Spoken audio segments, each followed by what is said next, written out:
നമസ്കാരം. സിസ്റ്റർ അഭയ കൊല്ലപ്പെട്ടിട്ട് 2017 മാർച്ച് 27-ന് 25 വർഷങ്ങൾ പൂർത്തിയാകുന്നു.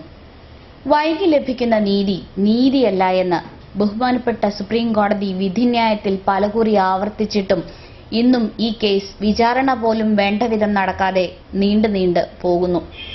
സഭയും കോൺവെന്റും അറിയാവുന്ന സത്യങ്ങൾ തുറന്നു പറഞ്ഞ് സിബിഐയുമായി സഹകരിച്ചിരുന്നെങ്കിൽ 16 വർഷം പോയിട്ട് 16 മിനിറ്റ് കൊണ്ട് ഈ കേസിന് തുമ്പുണ്ടാകുമായിരുന്നു എന്ന് ഹൈക്കോടതി ജഡ്ജി ആർ ബസന്ത് പ്രതികളുടെ ജാമ്യാപേക്ഷ തള്ളിക്കൊണ്ട് 2008 നവംബർ 28-ന് പ്രഖ്യാപനം നടത്തുകയുണ്ടായി.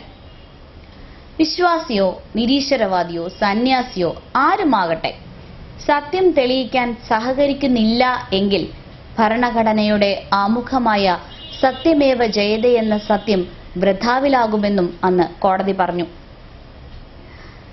സഭയുടെ, അതായത് ക്രിസ്ത്യാനികളുടെ ദൈവത്തെ, അതിനുവേണ്ടി ദൈവത്തിന്റെ നീതിക്ക് വേണ്ടി വ്രതമെടുക്കുന്ന, ക്രിസ്തുവിനെ ക്രൂശിലേറ്റിയതിൽ വേദനിച്ച് കണ്ണീരൊഴുക്കി കുരിശു ചുമക്കുന്ന എല്ലാ പള്ളിക്കാർക്കും പട്ടക്കാർക്കും വിശ്വാസികൾക്കും സഭാ പ്രമാണിമാർക്കും പുരോഹിതർക്കും ദൈവത്തിന്റെ മാലാഖമാർക്കും സിസ്റ്റർ അഭയെ പരിചയമുണ്ട്.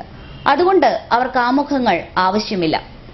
ആത്മീയ മൂല്യച്യുതി സംഭവിക്കുന്ന ഈ വർത്തമാന കാലഘട്ടത്തിൽ സിസ്റ്റർ അഭയ വീണ്ടും ചർച്ചയാവേണ്ടതല്ലേ? ദൗർഭാഗ്യവശാൽ ആകില്ല. സിസ്റ്റർ അഭയ എന്ന 19 വയസ്സുള്ള കന്യാസ്ത്രീയുടെ ജഡം 1992 മാർച്ച് 27-ന് കോട്ടയം ജ്ഞാനായ കത്തോലിക്ക രൂപതയുടെ കീഴിലുള്ള പയസ്റ്റൺ കോൺവെന്റ് കിണറിൽ കണ്ടെത്തിയതാണ് സിസ്റ്റർ അഭയ കൊലക്കേസിന് ആധാരമായ സംഭവം. സഭയുടെ ഭാഷ്യം അഭയ മാനസികാസ്വാസ്ഥ്യങ്ങളാൽ ആത്മഹത്യ ചെയ്തു എന്നായിരുന്നു പയസ്റ്റൺ മഠത്തിലെ കന്യാസ്ത്രീകൾ അവകാശപ്പെട്ടത്. ഇത് കന്യകാസ്ത്രീകളുടെ അഭിപ്രായമായിരുന്നോ? അവരെക്കൊണ്ട് നിർബന്ധപൂർവ്വം ആരെങ്കിലും പറയിപ്പിക്കുകയായിരുന്നോ? സിബിഐ കേന്ദ്രങ്ങളിലേക്ക് നിരന്തരം വന്നുകൊണ്ടിരുന്ന പേരുവെക്കാത്ത കന്യാസ്ത്രീകളുടെ കത്തുകളിൽ പ്രതികളെപ്പറ്റി വ്യക്തമായ സൂചനകൾ ഉണ്ടായിരുന്നു. എന്നിട്ടും ഈ കേസ് അട്ടിമറിഞ്ഞത് എങ്ങനെയാണ്? സിസ്റ്റർ അഭയ കൊല്ലപ്പെട്ടിട്ട് മാർച്ച് 27 തിങ്കളാഴ്ച 25 വർഷം തികയുകയാണ്. ലോക്കൽ പോലീസ് 17 ദിവസവും ക്രൈംബ്രാഞ്ച് 9.5 മാസവും അന്വേഷണം നടത്തി അവസാനിപ്പിച്ച കേസ് സിബിഐ 1993 മാർച്ച് 29-ന് ഏറ്റെടുത്ത് അന്വേഷണം ആരംഭിച്ചു. കഴിഞ്ഞ 25 വർഷത്തിനിടയിൽ പ്രതികളെ പിടികൂടാൻ കഴിയുന്നില്ല എന്ന നിലയിൽ കേസ് അവസാനിപ്പിച്ചു. 3 പ്രാവശ്യം കോടതിയിൽ റിപ്പോർട്ട് സമർപ്പിച്ചു. എന്നാൽ ഈ 3 റിപ്പോർട്ടും തള്ളി എറണാകുളം ചീഫ് ജുഡീഷ്യൽ മജിസ്ട്രേറ്റ് കോടതി സിബിഐയോട് തുടരന്വേഷണം നടത്താൻ ഉത്തരവിടുകയും അഭയയുടെ മരണം കൊലപാതകമാണ് എന്ന് കേസ് ഡയറി പരിശോധിച്ച കോടതി വ്യക്തമാക്കുകയും ചെയ്തു. 15 വർഷം മുമ്പ് തിരുവനന്തപുരത്തെ ചീഫ് കെമിക്കൽ എക്സാമിനേഷൻ ലബോറട്ടറിയിൽ നടത്തിയ പരിശോധനാ റിപ്പോർട്ടിൽ തിരുത്തൽ വരുത്തിയതായി ഒരു ഇംഗ്ലീഷ് പത്രം റിപ്പോർട്ട് ചെയ്തിരുന്നു.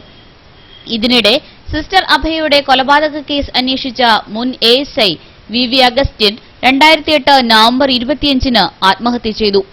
സിബിഐ ചോദ്യം ചെയ്ത അഗസ്റ്റിനെ കൈത്തണ്ടയിലെ ഞരമ്പ് മുറിച്ച നിലയിൽ ചിങ്ങവനം ചാലിച്ചിറയിലെ വീട്ടിൽ കണ്ടെത്തുകയായിരുന്നു. അഭയ കൊല്ലപ്പെട്ടതിന് ശേഷം ആദ്യം പയസ്റ്റൺ കോൺവെന്റിലെത്തിയ അഗസ്റ്റിൻ കേസ് സംബന്ധിച്ച നിർണായകമായ പല തെളിവുകളും നശിപ്പിച്ചുവെന്ന് നേരത്തെ ആരോപണം ഉയർന്നിരുന്നു. ഒടുവിൽ 16 വർഷങ്ങൾക്ക് ശേഷം 2008 നവംബർ 18-ന് father Thomas M. Kottoor, father Jose Poothrikkayil, sister Sephy എന്നീ പ്രതികളെ സിബിഐ അറസ്റ്റ് ചെയ്തു. 49 ദിവസം 3 പ്രതികളും ജയിലിൽ കഴിഞ്ഞു. 2009 ജൂലൈ 17-ന് 3 പ്രതികൾക്കെതിരെ സിബിഐ കോടതിയിൽ കുറ്റപത്രം സമർപ്പിച്ചു. കുറ്റപത്രം നൽകി 8 വർഷം പിന്നിട്ടിരിക്കുന്നു. വിചാരണ ആരംഭിക്കാതെ തിരുവനന്തപുരം സിബിഐ പ്രത്യേക കോടതി കേസ് മാറ്റിവെച്ചു പോവുകയാണ്. കേസിനു വേണ്ടി തുടക്കം മുതൽ ഇന്നും പോരാട്ടം തുടരുകയാണ് പ്രശസ്ത മനുഷ്യാവകാശ പ്രവർത്തകൻ ജോമോൻ പുത്തമ്പുരയ്ക്കൽ. ഇന്ത്യാ ചരിത്രത്തിൽ 1/4 നൂറ്റാണ്ട് നീതിക്കായി നീണ്ട ഒരു കേസിന് പുറകെ കേസുകൾ സഭയ്ക്ക് വെല്ലുവിളി ഉയർത്തുമ്പോൾ, സഭയെ വേട്ടയാടുമ്പോൾ പുനർവിചിന്തനം നടത്തേണ്ടതില്ലേ സഭയും വിശ്വാസികളും?